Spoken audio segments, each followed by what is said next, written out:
Visakha dairy chairman Adari Anand Kumar బీజేపీలో చేరారు. రాష్ట్ర అధ్యక్షురాలు పురంధేశ్వరి సమక్షంలో బీజేపీలో చేరిన ఆయన పార్టీ సిద్ధాంతాలకు లోబడి పార్టీ అభివృద్ధికి కష్టపడతానని తెలిపారు. అమిత్ షా ఆశీస్సులతో పార్టీలో చేరుతున్నట్లు ఆనంద్ వెల్లడించారు. అమిత్ షా అంబేద్కర్కు అవమానించారంటూ దుష్ప్రచారం జరుగుతోందని మండిపడ్డారు. 60 ఏళ్ల పాటు అధికారంలో ఉన్న కాంగ్రెస్ పార్టీ బాబాసాహెబ్ అంబేద్కర్కు భారతరత్న ఎందుకివ్వలేదని ఆడారి ఆనంద్ ప్రశ్నించారు. చాలా సంతోషంగా ఉంది. గుడ్ గవర్నెన్స్ అని చెప్పుకునే రోజు, అలాగే ఈరోజు వాజ్పేయి గారు జన్మదినం కావడం, ఈరోజు నేను జాయిన్ అవ్వడం నిజంగా నాకు సంతోషంగా ఉంది.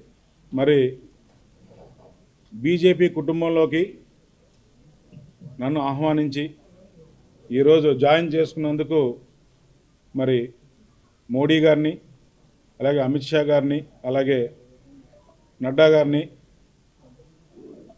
మనస్ఫూర్తిగా వాళ్ళకి నేను నమస్కరించుకుంటున్నాను.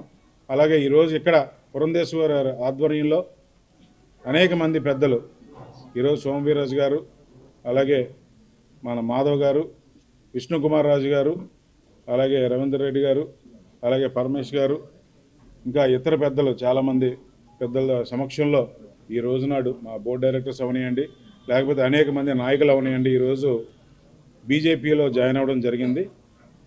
మరి మేడం గారు చెప్పారు, తప్పకుండా పార్టీకి కష్టపడి పనిచేయాలి, పార్టీ సిద్ధాంతాలకి అనుకూలంగా పనిచేయాలన్నారు.